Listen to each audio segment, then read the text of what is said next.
Good afternoon, good evening, wherever you might be. Welcome to our video chat. I'm just moved inside a bit, getting a bit King Billy. That means a little chilly.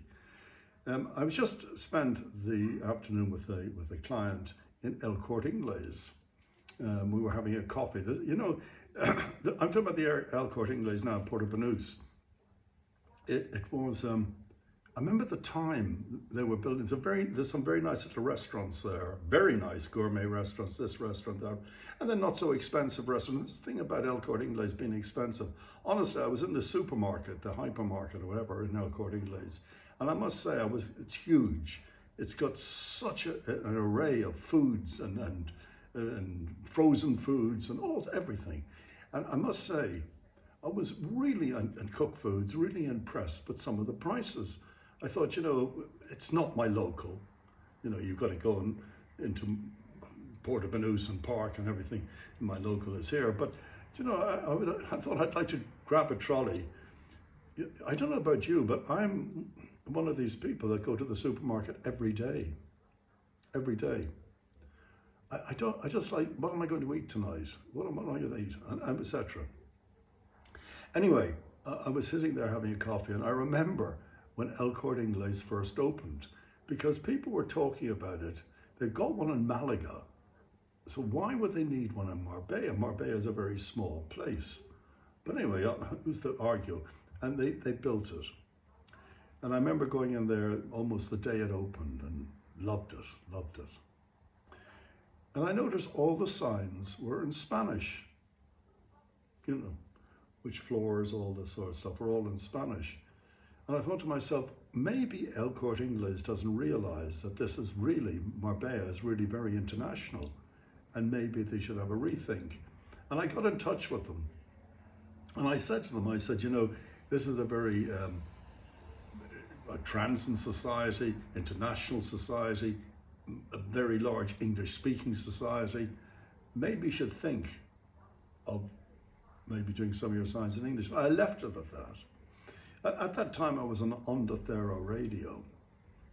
And I remember going in one day, and the head of Onda Cero, the chief of Onda Cero, called me into his office, and he didn't look too happy. I said, "What's wrong with you?" He said, "Morris, I want you to realize one thing. El Corte Inglés throughout Spain is one of our biggest advertisers. Now, Onda Cero is one of the biggest independent radio stations in Spain and South America. And at the time I think it was owned by Telefonica. And he said that they'd got a call from Madrid, from head office, to say that there had been a complaint, he said, made by someone working there, and that he was an Irishman. Anyway, it boiled down that it was me, and I said, well, he said, this is extremely, extremely bad news. I sort of I got very worried. I thought I'd lose my show, and it was doing very well, the show.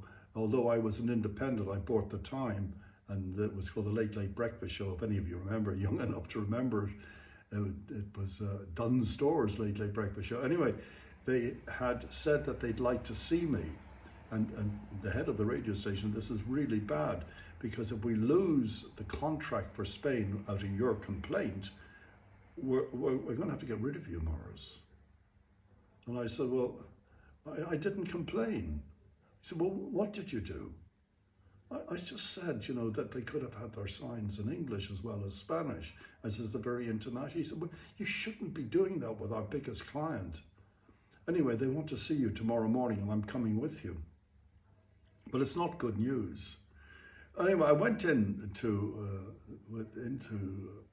El Corte Inglés at Puerto Banús, and they brought me up to the chief's offices, I suppose, like a little boardroom, and I sat there. And they came in then with all their folders and everything, and they introduced themselves in English, and they said, we've taken note of what you said, and thank you. Because when we build our stores throughout Spain, they're normally within Spanish areas. We never thought of that. And we really thank you very, very much. And we just really wanted to, offer our thanks to you and say that we're doing it now. We've been in touch with our And of course, the head of the radio station sitting beside me said, yeah, Morris is very good at these spotting the, I don't know, can't remember the words at all, to be honest. Because I honestly thought that I was going to be thrown off the radio station, although I'm not sacked because I wasn't working for them, but saying, sorry, your show has to finish. And here we were in El Corte Inglés, and they were complimenting me. They were complimenting me. And they said, if anything, you know, comes up, you can do anything, blah, blah, blah, etc., etc. And they changed all the signs into English and Spanish. I don't know if they're still like that. But then I designed a game. I did a lot of game shows in those days before I did, I don't know, before I did interviews, but I designed different game shows, if any of you remember, and gave some amazing, you know, I offered a BMW once on a game show I was doing. But I came up with an idea for them called, I don't know if any of you remember it, called the Golden Trolley. I don't remember Mary Harbour, we did that together, or she did some advertising for it. The Golden Trolley, and I went again. Now they're my mates there in El Corte Inglés, so I could see the directors, especially the one who does all the advertising and publicity. And I said, look, I have an idea. Why don't we go live from El Corte Inglés on a Friday afternoon when the shoppers come in, and we'll be well positioned there, and we can have a trolley made look like it was gold with paint, and you can fill it full of stuff, including a few electrical goods, but full of food, and people then can either phone in, or as they're passing, they can fill in, there's like a little thing that we had, and guess the price of the trolley. And whoever gets the closest to the price, they would get a thing to say that they can spend that amount of money. They would be allowed. So if the trolley's 250 euros, they would get a voucher that says 250 euros, and they could spend the 250 euros in El Corte Inglés. Well, this show became so popular. I remember sitting there, and there was almost queues around the trolley to see us and to have fill in the form and guess the price of the trolley. And so they were normally around 200, 250, and people going 185, 190, 191, 93, and let's say the trolley was 175, the closest would win the trolley. And that was the game show I designed for El Corte Inglés, for El Corte Inglés. And I'm surprised, really. I do hear on the radio here from different radio stations, they have little quizzes, you know, they give clues. But I don't know why there's not people designing unique games. That people love them. I remember when I got the show first and on the third, the boss said to me, it's so English and so old-fashioned, so dated to have game shows.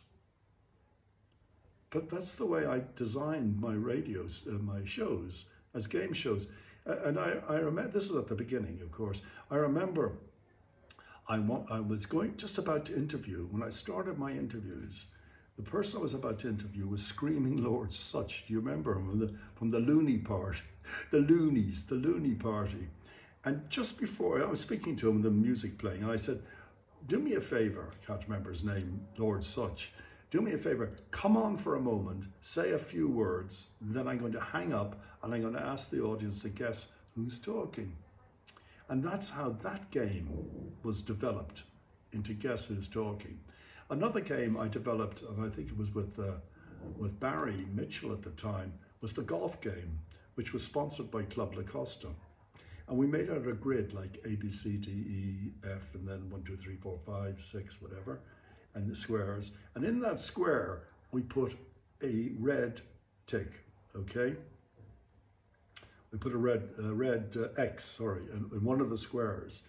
So people would phone up and they would take 3 calls, and then you could hear the golf swing, and they'd say 5B, and 5B were there, but it wouldn't be in 5B, it was in, say, 8D is where it was. You know, it was amazing. That game went on for a long time, but every time someone missed, another 50 euros would go in the pile. So by the end of the week, it was like 200 euros. And And of course, someone hit the hole, and we'd have all the music playing and everything. That was another game. I was trying to think of the different games that I invented at the time. But there was the Golden Trolley, it was the golf game, certainly, and Guess Who's Talking was one of them. So then I started getting more famous guests, and I got them to do a little piece. We recorded the little piece, and then we put that out, and then people would have to guess who's talking, and then we bring the guest onto the show. So it was, my radio career really was based on game shows to begin with. And the reason I did that, now I'm just remembering, is the time I got was from 8 to 10. Now that is called downtime. And that time, I had to buy that time, I had no money at the time, but that time, 8 to 10, was the same time as Coronation Street and EastEnders, that all were on the television. So if you want, my competition was the television and the biggest, soaps in England. And I had to try to win my audience over by doing something different. And that's why the games worked and worked so well, especially the Elcourt Inglis game and the golf game. And then I then launched, I bought a box, a game called, you know the show on television anyway, Who Wants to Be a Millionaire? And it has all the questions and the way that it's done. And you have the 4 choices. And ask the audience, was it, and phone a friend, and what have you. So it's a game that you buy for your house. But I thought I'd like to convert that game onto radio. There was a bit of a copyright system, I suppose, but to hell. So instead of asking the audience, you're allowed to phone a friend twice in it, you see, and I can't remember the way it went. But the prize, listen to this, was a new BMW. The prize was a cruise on an American cruise ship, which was a yacht, a huge yacht, one of the most expensive cruises in America, and that was the prize. And I remember playing it, and you could phone a friend, and I remember once, one of the people wanted to phone Max Clifford's daughter, Louisa, God rest her soul. And I was always worried that maybe Chris Tarrant or someone might be listening and I might get into trouble. And we phoned a friend, Louisa Clifford, and we phoned her. This was Max's daughter. And who was with her but Chris Tarrant's wife? God, I remember that well. Karen, what's her name? Karen or something, Tarrant. And but we had no problem. But so instead of winning money at the end of each show, you won points, and the one with the most points would go through to win the major prize. And the major prize is amazing cruise. I think it was worth 15,000 or 20,000 euros or something incredible.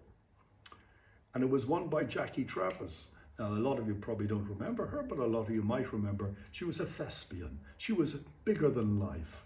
She appeared on shows in the theatre here, like Hello Dolly, and she was fabulous. And she won it. She won the cruise. And you know, the week before she was leaving on her cruise, she died. Terribly sad it was. So no one was going on the cruise. But it was terribly sad. And that was another one of my game shows. But I gave a BMW away, and I can't remember what game I gave it away. I convinced the BMW dealer to give me a BMW. Those were the days, my friend. And the person who won it, they could either take the BMW, which I think was worth, let's say at the time, 12,000 euros or more, or take the cash of, say, 8,000 euros. Those figures are probably wrong. And she took the cash. Now, I would have taken the BMW, it was brand new, and I would have sold it for 10,000 euros. Anyway, she took the cash. So those were many of the shows. The other show I remember doing on radio was the Entertainer of the Year show. So people would phone in. They would come into the studio and they would sing, and then the audience would phone in and vote. But the funniest thing I ever had in the studio, in those days on the Thero, was I'd never heard of, what is it called? Dancing, pole dancing. What was it called? Lap, whatever, dancing. I'd never heard of it at that time. And they opened a lap club in Portabanus. I used to call it laptop, but it's not laptop, table, whatever, dancing. They had a pole, you know what I'm talking about. And they opened one in Portabanus. So I invited 2 of the dancers to come on my show. And I told the audience, don't forget this show is from 8 in the evening till 10. I told the audience that I was inviting them in, which normally bring a bigger audience in. I was chatting to them and telling them, explain what you do, and they explained that they sort of got undressed and they got money given to them, put in their little pants and things like that. And I said, well, let's have a demonstration. So the studio had a glass in front of the presenter, me, and then in the other room is the guest room, and they had a round table and they had microphones all around the table. Anyway, the girls, I put the music on, and the girls got up in the chairs, 2 chairs, and they started to dance. And I was saying to the audience, what's the point? I'm singing. And I said to the audience, oh yeah, look, oh, she's taken her this off. And in the end, they got nude. I mean, nude. And with that, the head of the radio station happened to come into the studio. Now the studios were Spanish and English. One English studio, Spanish offices. And he never came into my show at 8 in the evening, but he happened to come in. I honestly think, he never admitted this, that he was listening to the show. And he sat in my studio and watched these girls.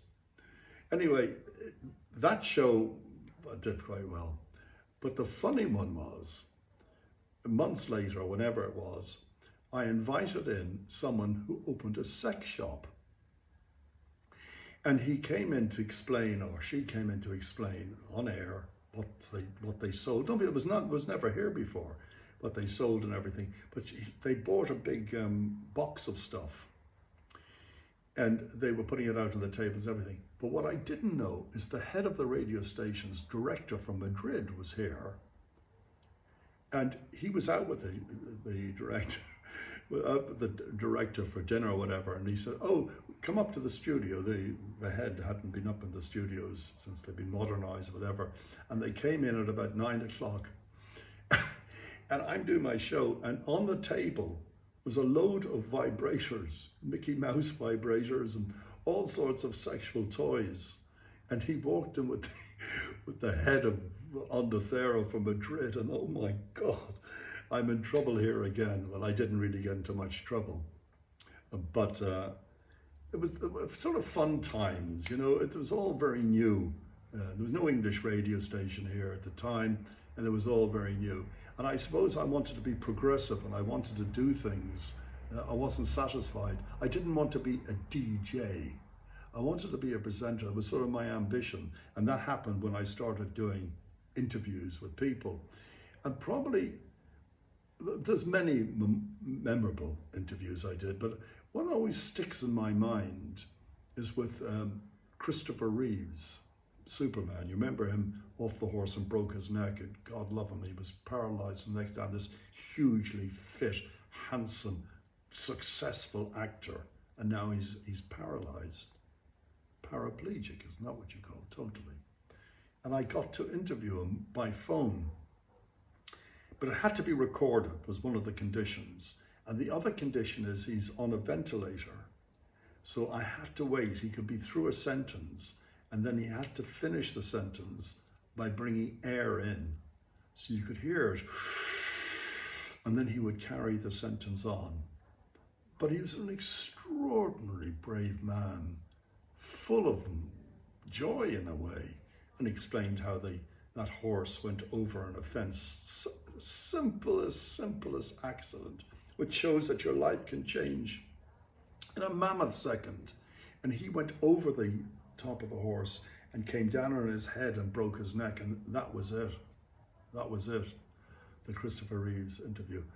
And you know, a lot of these interviews are on tape, and I have boxes of them here, and I would love that. I'm desperate to find an engineer for many other things, but I'm desperate to get an engineer, and he can convert these tapes onto, I don't have a tape recorder, onto computer or the way it is now. But that's my little bits and pieces for this evening, and I hope you enjoyed that. It's just memories, you know, when you're going around and you, like I started off in El Corte Inglés, of how the bosses of the radio station thought I'd caused them a huge problem, which turned out to be the exact opposite. Anyway, thanks for joining me this evening, and looking forward to joining me again on one of my video chats. Oh, and just let me thank you for the one I did yesterday or the day before on mirror floors. The reaction has been super amazing. And one man wrote he remembered the fight that went on when I was on stage, and boy, that was a long time ago. Thanks for joining me.